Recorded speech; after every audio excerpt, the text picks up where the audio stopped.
Project Restoration, Jeremiah 23 and Hood. Where we're at, Moses, my servant is dead. God used him to part the Red Sea. And now we said we were looking at Joshua 1 and the Joshua generation in 2021. And we're saying and believing that the keys and the weapons and the tools and tactics through prayer, the word, fasting, all of that, money will be a part of the weaponry in the arsenal. They had something in their hand.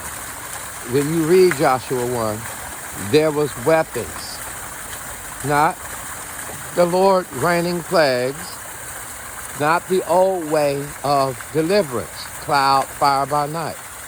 This was going to take each member in their place with the weapon in their hand. And if you were comfortable on one side, you had to go help your brothers on the other side. What was the principle they were fighting for? Equality. Now, what has been stolen, and now I want to speak directly to African American churches. What has been stolen is the equality thinking in the area of finance. We're pitching like CEOs almost.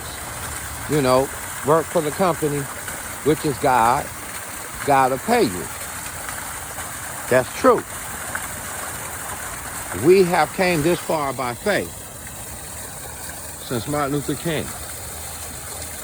Now we have to turn that faith loose like Joshua and them did to dealing with natural things. With the spiritual force of faith through the empowerment of the Holy Spirit, which will set our hearts far from the fear of I'm not going to have enough if everybody in my congregation start helping each other. Fear is what overcame, was the mark of leadership with Martin Luther King. He had to conquer his inner fears. And Jesus said, it's so simple, a grain of mustard seed faith. Just to start cooking dinners. And someone might have been hungry in the local church.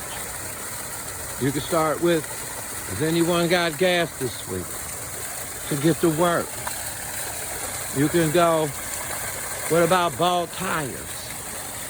What about disabled elderlies and so forth and so forth and so forth. And then on that momentum, Joshua begins to take ground through the collective body.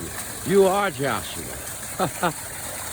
Now you go together, helping each other with bills, debts, housing problems. Whether you buy mass land, rebuild, or you help pay off debts that are already accumulated. The church must lean that way. The old way will not work. If they see the gap between the rich and the poor, which is clear right now in our local church,